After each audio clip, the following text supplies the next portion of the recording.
এই মুহূর্তে একটা বড় প্রত্যাশা বেকার ছেলে মেয়েদের, যাদের জীবন শেষ হয়ে গেল, 35 বছর 40 বছর বয়স, চাকরি পেল না কারণ তাদের বিরুদ্ধে দুর্নীতি হলো, যে ওএমআর শিটগুলো প্রকাশ হবে কিনা। কারণ অবভিয়াসলি ক্যান্ডিডেটদের ওএমআর শিট প্রকাশ হলেই জল আর পানি আলাদা হয়ে যাবে। এবং আপনারা জানেন তৃণমূল তার দুর্নীতি ঢাকার জন্য ওএমআর শিট করতে চায়নি, যেটা মানে কি বলবো কিনা ক্রিমিনাল অর্গানাইজেশন। আমি বারবার করে বলেছি আউটরাইট যে মমতা ব্যানার্জি একটা পুরো মাফিয়া রাজ ক্রিমিনাল অর্গানাইজেশন চালাচ্ছিলেন, এটা কোনো পলিটিক্যাল পার্টি ছিল না।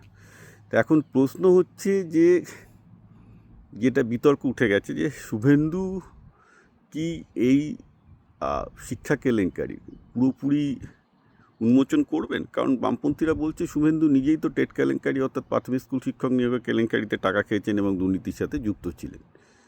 এবং আজকে বিজেপির মধ্যে অনেকেই আছে যারা অ্যাকচুয়ালি তৃণমূলের এই দুর্নীতির সাথে যুক্ত ছিলেন। তাহলে কি শুভেন্দু সৎভাবে, প্রশ্ন যেটা বামপন্থীরা তুলছেন এবং তোলা উচিত, সৎভাবে এই স্কুলের দুর্নীতির জন্য অর্থাৎ এসএসসি দুর্নীতির জন্য যে লাখে লাখে বাঙালি ছেলেদের স্বপ্ন নষ্ট হয়েছে, তার কি প্রপার তদন্ত করে আজকে এই যে কয়েকশো দালাল বাংলার বুকে দাপিয়ে বেরিয়েছে, কয়েকশো তৃণমূল নেতা চাকরির জন্য টাকা নিয়েছে, সেই জিনিসটার কি পূর্ণাঙ্গ তদন্ত করবেন? তাদের কি 5-10 বছরের জেল হবে? একটা মানে ভেবে দেখুন, মানে লাখ লাখ বাঙালি যুবক যুবতীদের যারা জীবনটাকে ধ্বংস করেছেন, তারা কি কোনো শুভেন্দুর কাছ থেকে জাস্টিস চাইতে পারেন? এইটা হচ্ছে প্রশ্ন, সোজা কথা।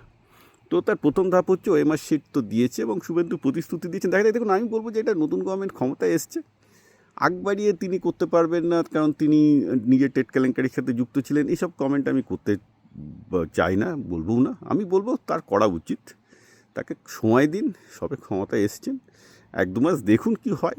না হলে আমরা ডেফিনেটলি এর প্রতিবাদ করব, কারণ অনেক প্রত্যাশা নিয়ে বিজেপি সরকার ক্ষমতায় এসছে। বিজেপি যে ভোট পেয়েছে সব যে হিন্দুত্ববাদী ভোট তা তো নয়, সাধারণ মানুষের ভোট পেয়ে এসছে অনেক ক্ষেত্রে।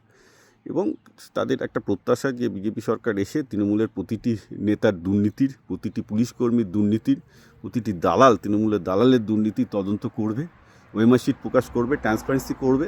এগুলো করলে বিজেপির নিজস্ব তো লাভ অবশ্যই আছে, কারণ তৃণমূল ভেঙে যাবে। কারণ অবভিয়াসলি তৃণমূলের শয়ে শয়ে দালাল, তৃণমূলের নেতারা টাকা খেয়েছে, তো তারা এখন বিজেপিতে ঢোকার চেষ্টা করছে। এখন দেখুন দুটো পসিবিলিটি হতে পারে। এক হচ্ছে যে তৃণমূল বিজেপি অল আউট হয়ে পুরো কেলেঙ্কারিগুলো প্রকাশ করে দিল, আর সেকেন্ড হচ্ছে কি যে কেলেঙ্কারিগুলোর তথ্য তো নেবেই, এটা নিয়ে কোনো সন্দেহ নেই, করে প্রকাশ না করে তৃণমূলের সেই নেতাগুলোকে নিজেদের পার্টিতে টেনে নিয়ে তাদেরকে ব্ল্যাকমেল করবে, ভাই কিছু করলে আমি তোমাদের দুর্নীতি প্রকাশ করে দেবো, করে তাদেরকে দিয়ে বিভিন্ন রকম তৃণমূলের ভেতরেই এগেনস্টে খেলা খেলাতে পারে। অনেক কিছু হতে পারে। পলিটিক্স ভাই খুব নোংরা খেলা, এখানে এথিক্সের কোনো ব্যাপার নেই। সুতরাং কী হবে না হবে আমরা চোখের সামনে দেখতে পাবো।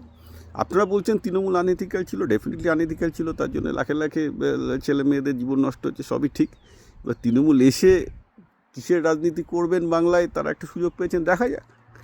সবাই প্রতিবাদ করবেন। দেখুন একটা ব্যাপার হচ্ছে যে জনগণকে বেশি দিন বোকা দেওয়া যায় না, রাইট? মমতা ব্যানার্জি জনগণকে বোকা বানানোর চেষ্টা করতে গিয়ে আজকে শি ইজ নোবডি। আজকে তার এমন অবস্থা যে তিনি যতই তার চালাচামুন্ডা বা তার লয়ালিস্ট থাকুক না কেন, শি ইজ এফেক্টিভলি নোবডি। সবাই জানে তার যে 70টা সিট আছে সেটা তাসের ঘরের মতো ভেঙে পড়বে, রাইট? বিকজ এভরিবডি নোজ যে তার সাথে থাকলে, যেমন তিনি মহাজোটের ডাক দিয়েছেন, তার পাশে আসতে কেউ ভয় পাচ্ছেন কারণ তার পাশে থাকলে কেউ তাকে ভোট নাও দিতে পারে, রাইট? কে গিয়ে ইচ্ছা করে হাত পড়াবে তার পাশে থেকে? It is a problem, in the fundamental problem. কিন্তু পশ্চিমবঙ্গে এটাও ঠিক যে 2016 তার আগেও জনগণ এইসব দুর্নীতি দেখার পরও তৃণমূলকে ভোট দিয়েছিল। আবার এটাও বলতে পারেন যে তৃণমূলকে ভোট দিতে পারেনি কারণ প্রচণ্ড ভয় ছিল যে পেটাবে। I don't know, both can be true. কিন্তু আমাদের এখন শুভেন্দুকে সময় দিন, দেখুন কি হয়, তারপর এগুলো নিয়ে মন্তব্য হবে। সবে ওএমআর শিট এসছে, আস্তে আস্তে আশা করা যায় আসবে, বুঝছি।